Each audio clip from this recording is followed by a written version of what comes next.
حضرت خباب رضی اللہ تعالی عنہ، بخاری میں ذکر ہے، کتب حدیث میں، کتب سیرت میں ذکر۔ حضرت خباب رضی اللہ تعالی عنہ نے اس وقت کلمہ پڑھا جب ابھی 5 لوگ کلمہ پڑھتے تھے،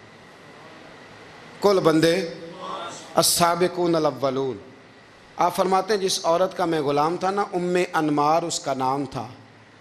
وہ مجھے بڑی سخت سزائیں دیتی تھی۔ آپ لوہار کا کام کرتے تھے،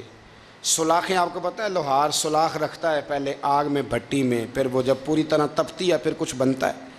لوہار کا کام کرتے تھے۔ آپ فرماتے ہیں ام انمار میرے ساتھ یہ کرتی کہ مجھے سخت اذیت دیتی، کلمہ چھوڑنے پر مجبور کرتی۔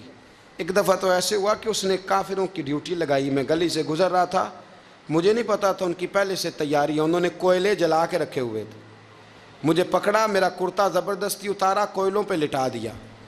اور میرے وجود پر وزنی پتھر رکھ دیے۔ فرماتے ہیں میری چربی پگھلی تو کوئلے بجھے۔ یہ شہادت گاہ الفت میں قدم رکھنا،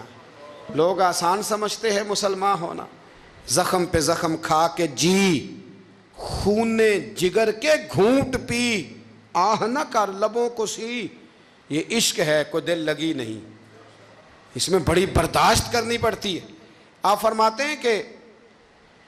حضور علیہ السلام نا خانہ کعبہ کی دیوار کے ساتھ ٹیک لگائے بیٹھے تھے، میں ایک دن حاضر، مجھے بڑی تکلیف دیتے تھے، کہتے ہیں جب میں کام کر رہا ہوتا تھا تو میری مالکن آتی تو وہ نکال کے نا سلاخ تو میرے سر پہ رکھ دیتی،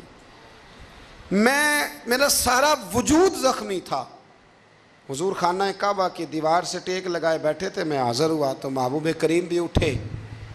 تو حضور علیہ السلام سے میں نے عرض کی حضور دیکھیں مجھے کتنی تکلیف دی جاتی، تو ابھی فرمانے لگے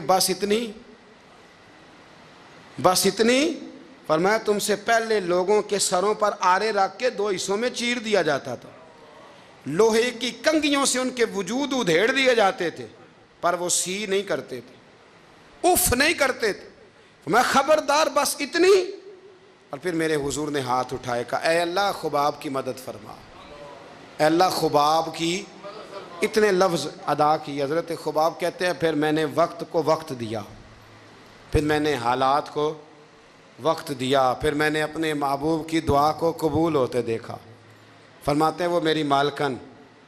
جو مجھے تکلیف دیتی تھی، اذیت دیتی تھی، پھر اس کا حال یہ تھا کہ اس کے سر میں درد اٹھا،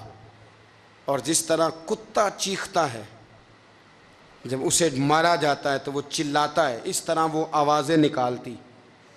پھر وہ بہت بڑے طبیب کے پاس گئی تو اسے کسی نے کہا کہ لوہے کی سلاخوں سے اپنے سر کو دگوایا کر، داغ دیا کر، اسے جلایا کر جگہ جگہ سے تاکہ تیرے اندر کا درد ختم ہو۔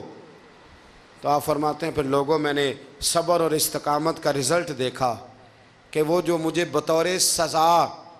میرے سر پہ سلاخیں رکھتی تھی، پھر وہ بطور دوائی منگانے لگی، میں سلاخ گرم کر کے لاتا اس کے سر پہ رکھتا، فرماتے ہیں پھر اسے سکون ہوتا، پھر وہ تڑپتی،